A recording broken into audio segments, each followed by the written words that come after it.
Las campanas no doblan por nadie. Charles Bukowski. Una cara amable, comprensiva.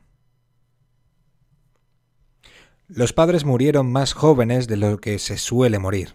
El padre primero, la madre poco después. Él no asistió al funeral del padre, pero estuvo en el último. Algunos vecinos lo recordaban de niño y lo consideraban un buen chico. Otros solo lo recordaban de adulto, en esporádicas estancias de 1 o 2 semanas en casa. Estaba siempre en alguna ciudad lejana, Miami, Nueva York, Atlanta, y su madre decía que era periodista y, cuando llegó la guerra y él no se alistó en el ejército, ella adujo una enfermedad cardíaca. La madre murió en 1947 y él, Ralph, se mudó a la casa y pasó a formar parte del vecindario. Fue víctima de la atención del barrio, que era decentemente mediocre, formado por propietarios que vivían en sus casas en lugar de inquilinos de alquiler, de modo que uno era más consciente de la permanencia de las cosas. Ralph parecía mayor de lo que debería haber parecido, así que tenía un aspecto bastante cansado. A veces, no obstante, bajo tonos de luz favorables, era casi guapo, y el párpado inferior izquierdo se le contraía a veces tras un ojo casi llamativamente iluminado. Hablaba poco, y cuando lo hacía parecía bromear y luego se marchaba a paso demasiado ligero o con una suerte de contoneo desgarbado, las manos en los bolsillos y los pies planos. La señora Mears dijo que tenía una cara amable comprensiva. Otros opinaban que era desdeñoso. La casa había estado bien cuidada, los arbustos, las extensiones de césped y el interior. El coche desapareció y, poco después, en el jardín de atrás, había 3 gatitos y 2 cachorros. La señora Mears, que vivía al lado, se fijó en que Ralph pasaba mucho tiempo en el garaje retirando telarañas con una escoba. Una vez vio que les daba una araña tullida a las hormigas y se quedó viendo cómo la hacían pedazos viva. Aquello, más allá del incidente, fue lo que dio rienda suelta a la mayoría de las primeras conversaciones. El otro fue que al bajar la colina se había encontrado con la señora Langley y le había dicho: «Hasta que la gente no aprenda a excretar y copular en público, no serán decentemente salvajes ni cómodamente modernos». Ralph estaba muy ebrio, y se dio por sentado que estaba llorando su pérdida. Además, parecía dedicar más tiempo a los gatitos que a los cachorros, casi como para tocar las narices, y eso, naturalmente, era raro. Siguió llorando su pérdida. El césped y los arbustos empezaron a amarillear. Recibía visitas, se quedaban hasta las tantas y a veces se las veía por las mañanas. Eran mujeres robustas, de risa sonora. Mujeres muy flacas y desaliñadas, mujeres mayores, mujeres con acentos ingleses, mujeres que 1 de cada 2 palabras que decían hacían referencia al baño o a la cama. Poco después había gente día y noche. A veces pasaban días sin que se viera Ralph. Alguien puso un pato en el jardín trasero. La señora Mears se aficionó a dar de comer a las mascotas y una noche el señor Mears, furioso, conectó su manguera a los grifos de Ralph y le dio un buen remojón a toda la propiedad. Nadie se lo impidió. Nadie se dio cuenta siquiera, salvo un hombre delgado de aspecto horrible que salió por la puerta mosquitera con un puro en la boca. Pasó junto al señor Mears, abrió el incinerador, miró dentro, lo cerró, volvió a pasar junto al señor Mears y se metió en la casa. A veces, por la noche, se peleaban hombres en el jardín trasero, y una vez el señor Roberts, que vivía al otro lado, llamó a la policía, pero para cuando llegaron todo el mundo estaba otra vez dentro de la casa. La policía entró en la casa y se quedó allí un rato. Cuando se marcharon, lo hicieron solos. Empezó a resultar casi excesivo cuando de pronto los vecinos se dieron cuenta de que la gente había desaparecido. El pato también había desaparecido. Las noches empezaron a ser tranquilas.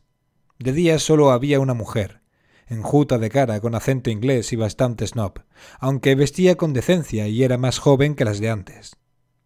Veían a Ralph volver a casa con libros de la biblioteca y luego irse todas las mañanas a las 7:15 vestido con mono de trabajo. Empezó a tener mejor aspecto, aunque la señora Mears olió a whisky en el aliento de la mujer las pocas veces que habló con ella. Ralph empezó a regar y podar el jardín. Su párpado inferior izquierdo mejoró. Hablaba más. La gente es buena. Todo el mundo es bueno. Espero que seamos buenos amigos, le dijo el señor Roberts. Supongo que he sido un chaval toda la vida. Supongo que estoy empezando a madurar. Y no se preocupe por Lila, es de lo más... No terminó. Se limitó a sonreír, movió una mano en el aire y dirigió la manguera hacia un arbusto. A veces los fines de semana lo veían en estado de embriaguez. Y a ella también, claro, pero él siempre iba a trabajar y era una persona amable, de lo más simpática. Ojalá fuera ella como Ralph. Bueno, ya sé que empina el codo, pero es un chico estupendo. Y ese trabajo que tiene, ya sabes, es muy simpático, pero supongo que la necesita. Debía de necesitar a los otros también. Empezaron a volver, primero unos pocos y luego los demás. La mujer, Lila, parecía detestar a la mayoría. Se ponía hecha una furia, pero Ralph se reía. Entonces llegó el pato. Cuando llegó el pato, Lila se sumió en el silencio. Los gatitos y los cachorros casi se iban haciendo mayores, y el pobre pato, que antes era el amo, lo pasó mal. Vieron que el hombre delgado y de aspecto horrible que fue al incinerador construía un corralito y entonces los vecinos llegaron a la conclusión de que el pato era propiedad del hombre delgado y de aspecto horrible que fue al incinerador. Uno de los perros murió. Trajeron un piano y lo tocaron casi sin cesar, día y noche, durante una semana y luego lo dejaron de lado. Enterraron al perro detrás del garaje y pusieron una cruz en el cuello de una botella de whisky medio hundida en la tierra. Pero no habían enterrado al chucho lo bastante hondo y empezó a oler. Una noche una mujer fornida invadió la tumba y quemó los restos en el incinerador, maldiciendo a voz en grito violentamente, riéndose y luego vomitando y llorando. No es la muerte lo que nos duele, es hacernos viejos, cada vez más viejos.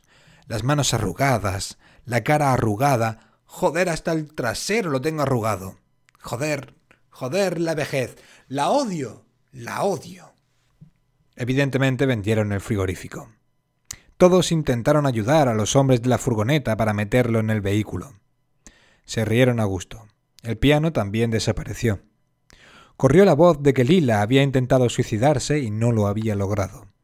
Durante varios días estuvo muy borracha, vestida con una faldita sumamente corta y tacones de aguja de 10 centímetros. Habló con todo el mundo, incluso con los vecinos. Parte del grupo se esfumó. Llegaron a la conclusión de que Ralph estaba cobrándoles el alquiler. Cada vez estaba más delgado y callado. Compró semillas y plantó un jardín, vallando la tierra recién sembrada con estacas y cordel. Se le veía saliendo todas las mañanas vestido de traje y varias semanas después salía a las 7:15 con el mono del trabajo. El grupo seguía allí, pero no eran tan ruidosos. En cierto modo el vecindario había aceptado la casa.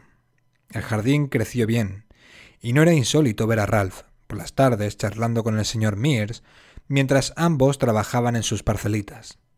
Los demás inquilinos parecían albergar cierto desdén y tener una actitud distante, pero Ralph era majo, incluso los fines de semana cuando empinaba el codo. Sencillamente tenía la manga muy ancha con esa gente y saltaba a la vista que quería mucho a Lila. El piano volvió a aparecer, el frigorífico volvió a aparecer.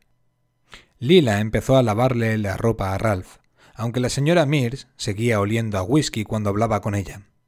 Pero Lila tenía un no sé qué.